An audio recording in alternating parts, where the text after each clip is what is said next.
안녕하세요. 비더리치 세무사 김국현입니다. 최근 결혼자금에 대한 증여를 1억 추가를 해서 기본공제 5천만 원에 더해서 1억 5천만 원까지 공제 가능하도록 세법을 바꾸겠다고 정부가 이야기를 했습니다. 신랑 쪽과 신부 쪽 각각 1억 5천만 원씩 공제를 받으면 총 3억까지 증여를 받아도 세금이 나오진 않습니다. 어떤 사람들은 부자들을 위해서 세금을 줄여준다는 의견이 있기는 한데 저는 개인적으로 이것도 아주 작다고 생각이 듭니다. 3천만 원 증여공제 해줬을 때는 강남 아파트 가격이 1억도 안 됐었거든요. 그것과 비교를 하면 최근 수도권 아파트 가격이 10억 정도 되는데 기본공제 5천만 원이고 결혼을 하면 1억 더해줘서 1억 5천만 원이니까 그렇게 비교를 해보면 아주 적죠.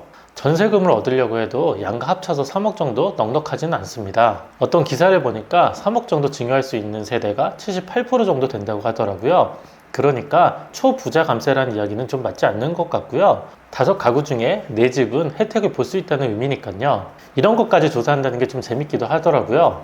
자녀가 이미 결혼을 했거나 너무 어려서 이 결혼 증여에 해당이 안 돼서 부자들 감세해준다고 반대하는 경우가 있는 것 같은데 실제로 결혼을 시켜야 하는 가족이나 신혼부부들은 이번에 바뀌는 걸 좋아하는 것 같습니다. 현재 세법 개정안에 따르면 혼인신고일 기준 전후로 2년 이내에 증여를 하면 증여 자금에 사용하는지 여부에 관계없이 추가로 1억을 증여받을 수 있습니다. 현실적으로 결혼자금 증여의 적용을 간편하게 하겠다는 정부의 생각도 알 수가 있습니다.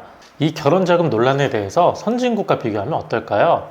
미국은 주마다 차이가 좀 있긴 하지만 일반적으로 상속과 증여를 통틀어서 1인당 평생 1292만 달러, 약 160억까지는 세금을 낼 필요가 없습니다. 그러니까 160억이 넘지 않으면 증여세가 나오지가 않는 거죠.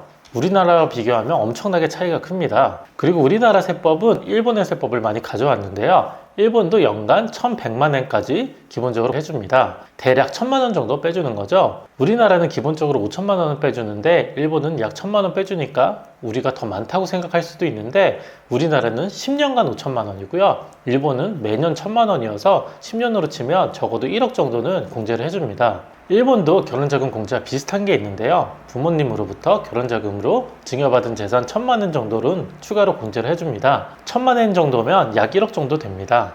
아마도 이번에 정부가 결혼자금 증여 발표를 할 때 해외 사례를 많이 고려한 것 같습니다. 그러니까 우리나라가 유독 결혼을 한다고 증여를 많이 해주는 건 아니고요. 미국과 일본에 비하면 오히려 더 작습니다. 그리고 독일은 거주주택을 증여할 때 일정 요건을 갖추면 아예 세금을 물지도 않습니다. 실제로 해외 선진국들은 증여세와 상속세 폐지하려는 추세가 강합니다.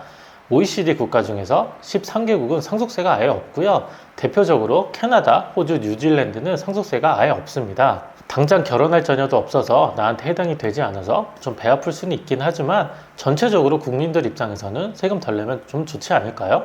부자들은 세금 더 많이 내야 된다고 생각할 수는 있겠지만 이건 국민들끼리 좀 싸우는 꼴이고요. 정부한테 세금 줄여달라고 이야기해야 됩니다. 이런 싸움보다 정치인들이 세금으로 해외 연수 가거나 업무 추진비 많이 쓰는 게 더 문제라고 생각이 됩니다. 지금까지 말씀드린 것도 올해 세법 개정이 돼야 가능한 거고요. 지금 당장 야당이 좀 반대를 하고 있습니다. 그래서 앞으로 좀 지켜봐야 될 거고요. 분명히 또 정치인들끼리 싸워서 이 개정이 그대로 될지는 한번 지켜봐야 될 것 같습니다. 구독과 좋아요, 알림 설정 해주세요.